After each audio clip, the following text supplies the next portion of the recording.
Hey, it's Tess. I thought I would go live and start sharing again. I'm just kind of rebrand myself a little bit for those that have been following me for multiple years. Most of you know that I did a lot of weight loss or mindset lives, and I probably have about 400 to 500 of them on my YouTube channel.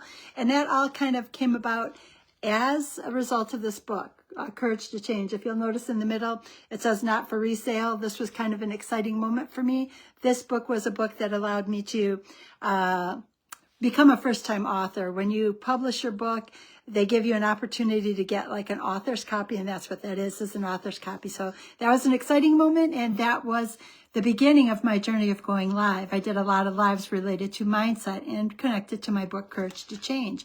For those of you that have followed me since, you'll know that I have left the W-2 world, the insurance accounting arena inside the insurance industry, and I've become a licensed agent to share what I know about the infinite banking process and concept, as well as now I've been studying and learning about annuities. And something happened earlier this week that started me down a path of wanting to do lives again, and how do I want to approach doing lives again. And something happened that I think is like a prime opportunity for me to get back into the arena, so to speak. And what I'm going to talk about is, I think I'll probably call this Stay Curious, or today's Curiosity with Tess.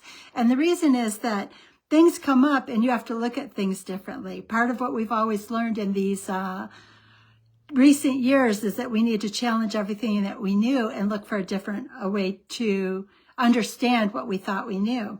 And what happened to me is one word or one interpretation of a word changed everything. So it made me realize that in my industry, and this isn't new information to me, but in the insurance industry, it can be frustrating sometimes, like even the idea of using acronyms. And I'll kind of give you some examples why.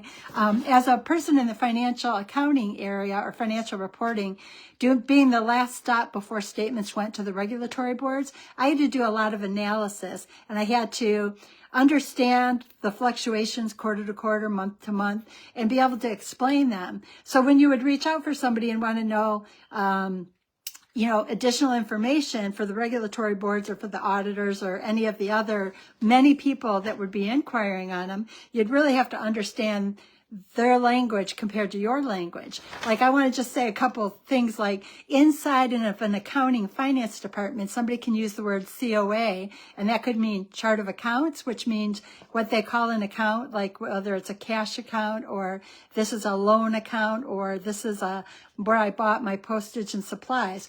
Or it can be cash on account, which are two very different things, but it's COA. There's also something called RMD, and almost everybody out there has probably heard of RMD as required minimum distribution, but near and dear to my heart, I worked in a risk management department. So RMD could be risk management department, or it can be required minimum distribution. So depending on who's using the language, it can change things a lot. AP for an accounting person tends to be accounts payable. But if you're in the insurance industry, it can also mean annual premium. So in my world, it could mean either, and you had to try to figure out who was talking to you to tell you what it meant. AR, accounts receivable, or adjusted return. Same two letters, but they can mean something different. One last one, just because, we all like a little giggle.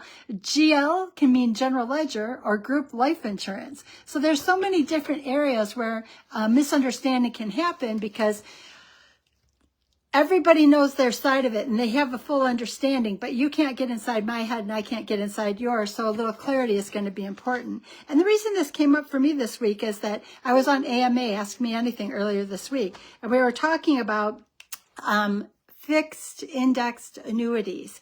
And as we were talking about the interest rate, a word came up, and I want to be careful how often I even say this because I don't want to mislead anyone.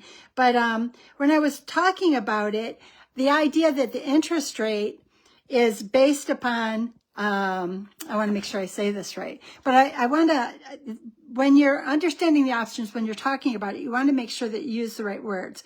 So In everyday words, when I talk about the word variable, I can be referring to just a fluctuation. And that is a common word that's used like in my past history. Variable just means fluctuation. But in the arena of annuities, you can't use that word variable because there is a specific product called a variable annuity. And it has a completely different meaning than, say, a fixed indexed annuity. So it was a bad choice for me to use that word when I was talking about a fixed index annuity.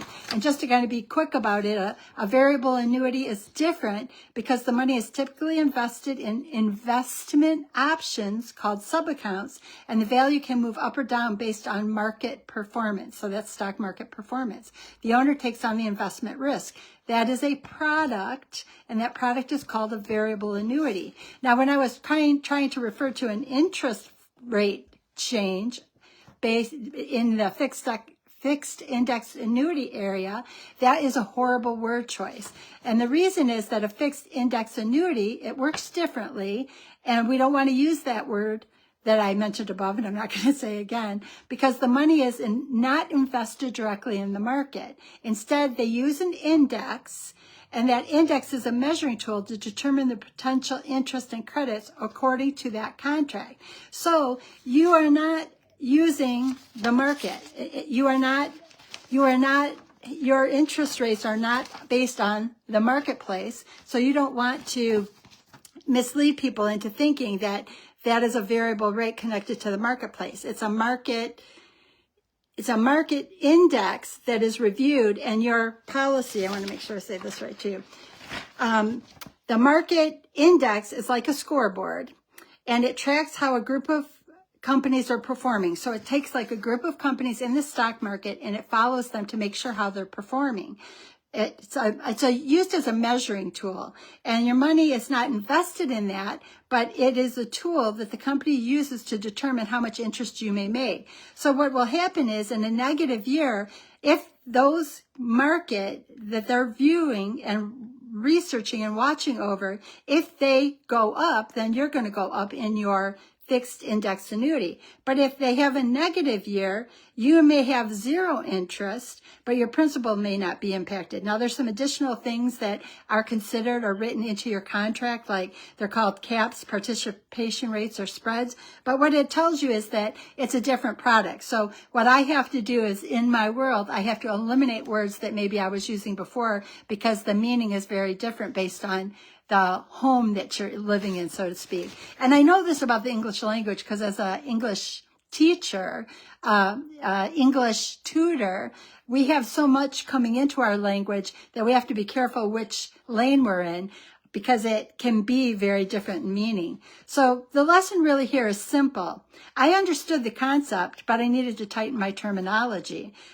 In finance, words matter. Actually, in all areas of life, words matter.